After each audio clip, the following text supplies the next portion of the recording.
बिस्मिल्लाहिर्रहमानिर्रहीम। आज हम अनगाइडेड मीडिया को डिस्कस करेंगे। अनगाइडेड मीडिया या वायरलेस मीडिया या अनबाउंडेड मीडिया ऐसा मीडिया जिसमें डाटा ट्रैवलिंग बग़ैर फिज़िकल कंडक्टर के या केबल के की जाती है, यानी जिसके अंदर ऐसा मीडिया जिसके अंदर डाटा ट्रांसमिशन बगैर किसी केबल के हो, ऐसे मीडिया को अनगाइडेड मीडिया कहा जाता है। अनगाइडेड मीडिया के अंदर डाटा को हवा या स्पेस के ज़रिए एक लोकेशन से दूसरी लोकेशन को ट्रांसफ़र किया जाता है। इसकी जो टाइप्स हैं वो हैं radio waves, microwaves, satellite communication, infrared technology, Bluetooth etcetera. अब हम इस टॉपिक को, इन जो टाइप्स हैं इनको वन बाय वन डिस्कस करेंगे, लेकिन इनकी डिस्कशन से पहले हम वेव लेंथ के बारे में समझते हैं कि वेव लेंथ किसे कहा जाता है।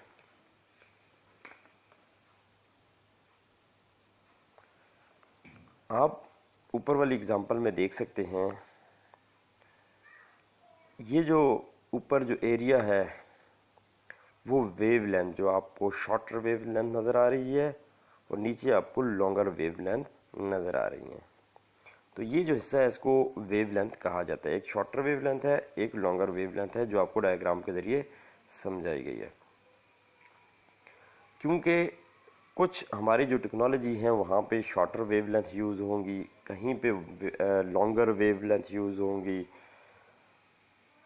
अब अगर हमारे पास वेव लेंथ कम है तो फ्रीक्वेंसीज हमारी ज़्यादा होगी, और अगर वेव लेंथ ज़्यादा है तो फ्रीक्वेंसी कम होगी। अभी हम इन चीज़ों को डिस्कस करेंगे। तो सबसे पहले बात यह है, सबसे पहले जो टर्म है वेव, वेव कैसे कहते हैं? वेव ट्रांसफ़र ऑफ एनर्जी को कहा जाता है। ट्रांसफ़र ऑफ एनर्जी को वेव्स कहते हैं।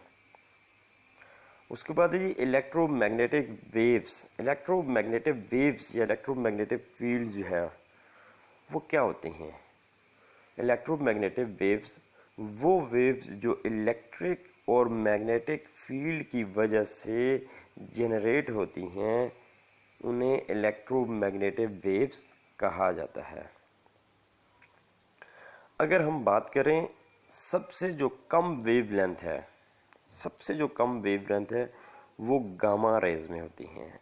गामा रेज इंसान के लिए बहुत ही ख़तरनाक भी है, जैसा कि आप लोग जानते हैं। उसके बाद जो कम वेवलेंथ होती हैं वो नेक्स्ट नंबर पे जो आती हैं वो एक्स रेज आती हैं, फिर अल्ट्रा वायलेट जो हैं, उसके बाद है जी विजिबल लाइट, उसके बाद इंफ्रारेड, उसके बाद माइक्रोवेव और उसके बाद रेडियो वेव्स में जो वेवलेंथ हैं वो लॉन्गर वेवलेंथ्स की होती हैं। तो सबसे जो ज़्यादा वेवलेंथ है वो है लॉन्ग वेवलेंथ जो होती है वो रेडियो वेव्स में होती है। अब हम समझते हैं अपने रेडियो वेव्स टेक्नोलॉजी को, कि रेडियो वेव्स टेक्नोलॉजी क्या होती है। रेडियो वेव जो टेक्नोलॉजी है उसके अंदर डाटा को ब्रॉडकास्ट किया जाता है। जो हमारे सिग्नल्स होते हैं वो ब्रॉडकास्ट होते हैं हवा में, और ये लॉन्गर डिस्टेंस के ऊपर भी काम करती है और शॉर्ट डिस्टेंस के ऊपर भी काम करती है। अगर लॉन्ग डिस्टेंस की बात की जाए तो लॉन्ग डिस्टेंस में सिटीज़ आ जाती हैं, रीजन्स आ जाते हैं। ये कंट्री के अंदर जो डाटा जो ब्रॉडकास्ट किया जाता है वो लॉन्ग डिस्टेंस वो रेडियो वेव्स कहलाती हैं। उसके बाद अगर शॉर्ट डिस्टेंस की बात की जाए तो होम या ऑफिस हो सकता है। अब रेडियो वेव जो टेक्नोलॉजी है इसमें एक सेंडर होता है और मल्टीपल जो है वो रिसीवर होते हैं, यानी ये डाटा को ब्रॉडकास्ट कर दिया जाता है, सिग्नल्स को ब्रॉडकास्ट कर दिया जाता है, और जिसके पास भी रिसीविंग एंटीना होता है वो उन सिग्नल्स को कैच करता है। एक ट्रांसमीटर होता है और आगे मल्टीपल रिसीवर होते हैं। ये मल्टी डायरेक्शनल में काम करती है। अब इसमें ट्रांसमीटर और रिसीवर दो टर्मिनोलॉजीज हैं। ट्रांसमीटर कहते हैं ये एक एंटीना होता है जो इलेक्ट्रोमैग्नेटिक वेव्स को जनरेट करता है। इलेक्ट्रोमैग्नेटिक वेव्स के अंदर एक ख़ास हिस्सा रेडियो वेव्स सिलेक्ट हो जाती हैं। हमारा जो डिजिटल डाटा है वो इस रेडियो वेव्स के ज़रिए एक जगह से दूसरी जगह रिसीव होता है। उसके बाद है जी रिसीवर। रिसीवर जो एंटीना है वो डाटा को या सिग्नल्स को कैच करता है, रिसीव करता है। रिसीवर एंटीना की मदद से हम अपने टीवी या रेडियो पर प्रोग्राम सुन सकते हैं या देख सकते हैं। मतलब हमने अपने घर में एंटीना लगाया हुआ है टीवी का, तो हम अपना जो ट्रांसमीटर जब सिग्नल्स ट्रांसमिट करेगा, ब्रॉडकास्ट करेगा, तो हमारा जो एंटीना है उन सिग्नल्स को कैच करेगा, रिसीव करेगा, जिसकी मदद से हम वो जो सिग्नल्स हैं वो अपने घर में या अपने वो टीवी जो है अपने जो नशरियात है या जो चैनल्स है अपने घर में बैठ के देख सकते हैं। अब रेडियो वेव की जो फ्रीक्वेंसी होती है वो 3 किलोहर्ट्ज से लेकर 1 गीगाहर्ट्ज तक होती है। इसकी एग्जांपल रेडियो या टीवी स्टेशन जो है वो रेडियो वेव टेक्नोलॉजी की एग्जांपल्स हैं। हमारा जो नेक्स्ट टॉपिक है वो है माइक्रोवेव।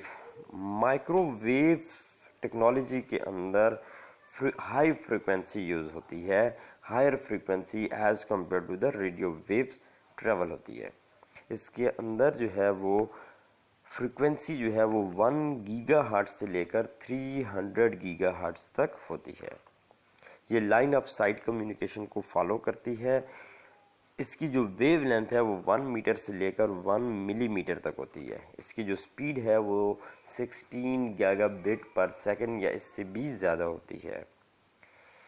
ये 30 माइल्स के बाद, हर 30 माइल्स के बाद एक रिपीटर लगाया जाता है। इसके जो डिस्टेंस कवर करता है ये 30 माइल्स तक होता है। 30 माइल्स के बाद इसके जो सिग्नल्स हैं वो वीक होने शुरू हो जाते हैं। रिपीटर लगाया जाता है जो सिग्नल्स को कैच करके रिपीट करता है, उनको एम्पलीफाई करता है और रीट्रांसमिट कर देता है। अब इसके अंदर जो है वो केबल्स यूज़ नहीं होती। केबल का जो एक्सपेंसेस हैं वो सेव हो जाते हैं। इसके अलावा ये 25,000 वॉइस चैनल को सपोर्ट करती है एट द सेम टाइम, यानी कि एक ही वक्त में 25,000 सिग्नल्स को ट्रांसमिट कर सकती है माइक्रोवेव टेक्नोलॉजी। माइक्रोवेव टेक्नोलॉजी जो है इसको वेदर बहुत इफेक्ट कर सकता है। यानी अगर रेन है या फिर स्टॉर्मी वेदर है तो फिर उसके बाद उसमें क्या होगा, उसमें इसके जो सिग्नल्स हैं वो ड्रॉप होने शुरू होंगे।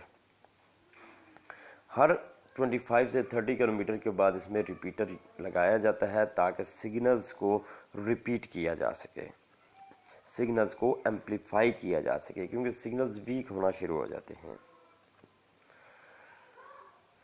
तो ये था जी हमारा माइक्रोवेव टेक्नोलॉजी। अगर इसकी एग्जांपल की बात की जाए तो आपके जो मोबाइल फ़ोन्स हैं या सेलुलर कम्युनिकेशन है वो माइक्रोवेव टेक्नोलॉजी ही यूज़ होती है वहाँ पे।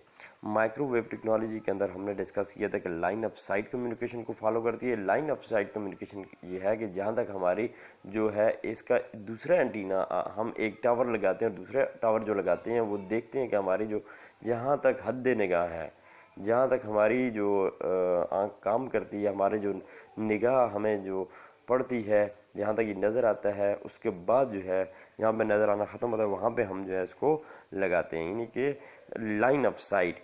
और दूसरी बात यह है कि इसको हिली एरिया में इसको जो टावर्स होते हैं वो हाइट पे लगाए जाते हैं, क्योंकि हाइट पे लगाने का मकसद ये है कि ये जब हाइट पे नहीं होंगे तो बीच में कोई भी ऑब्स्टेकल आ सकती है, कोई रुकावट आ सकती है।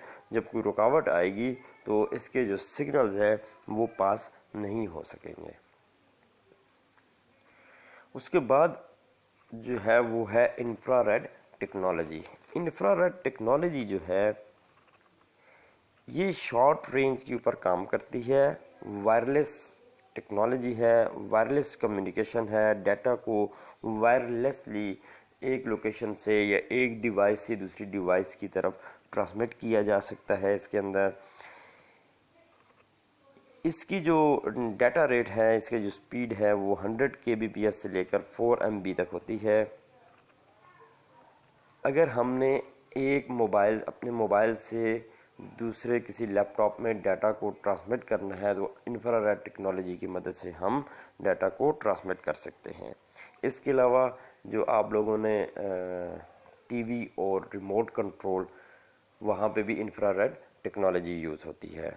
इसके अलावा जो वायरलेस माउस, वायरलेस कीबोर्ड वगैरह यूज़ होते हैं या वायरलेस प्रिंटर वगैरह यूज़ होते हैं, वो भी इंफ्रारेड टेक्नोलॉजी की मदद से ही काम करते हैं। ये शॉर्ट रेंज के ऊपर काम करती है। उसके बाद है जी सैटेलाइट कम्युनिकेशन। सैटेलाइट किसे कहते हैं? सैटेलाइट कहते हैं वो चीज़ जो ज़मीन के गिर्द रिवॉल्व करती है, घूमती है, उसको सैटेलाइट कहा जाता है। सैटेलाइट दो तरह की होती है, एक है नेचुरल सैटेलाइट और एक है आर्टिफिशियल सैटेलाइट। नेचुरल सैटेलाइट, जैसा कि आपको मालूम है, मून हमारे पास नेचुरल सैटेलाइट है। आर्टिफिशियल सैटेलाइट, हम जो सैटेलाइट जिसके ज़रिए हम डाटा को सेंड एंड रिसीव करते हैं, वो हमारी आर्टिफिशियल सैटेलाइट या सैटेलाइट कम्युनिकेशन कहलाती है। अब सैटेलाइट कम्युनिकेशन की ज़रूरत क्यों पेश आती है? देखिए, अगर माइक्रोवेव के बारे में पढ़ा कि हमने सेलुलर कम्युनिकेशन है, हर 30 माइल्स के बाद हमें जो है वो टावर लगाना पड़ता है, हमें बीच में रिपीटर लगाने पड़ते हैं। अब बात यह है कि अगर हमने एक कंट्री के अंदर डाटा को ट्रांसमिट करना है तो फिर तो हम टावर के ज़रिए या माइक्रोवेव टेक्नोलॉजी जो है उसके ज़रिए हम टावर लगा के डाटा को ट्रांसमिट कर सकते हैं।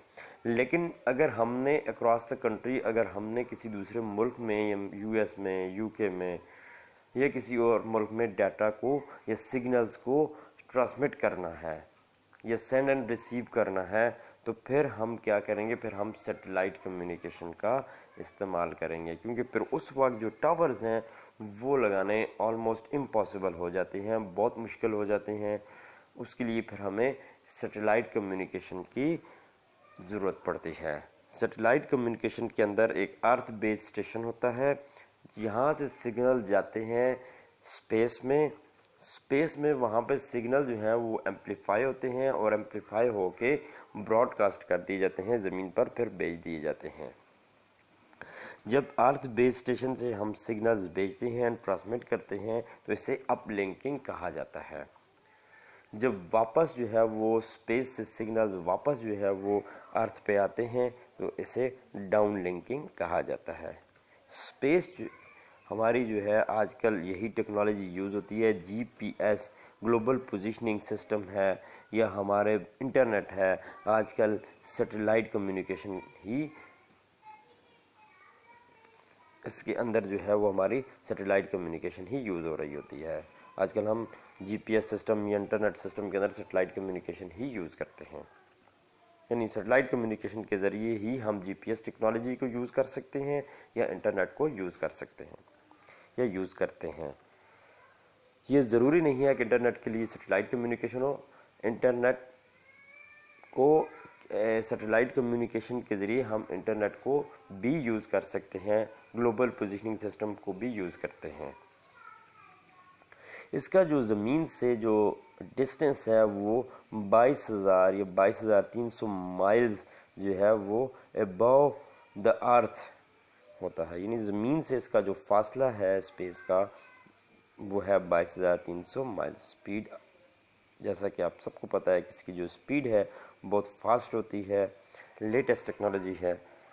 तो ये था जी आज का टॉपिक, जिसमें हमने वायरलेस कम्युनिकेशन को और उसकी टाइप्स को डिस्कस किया।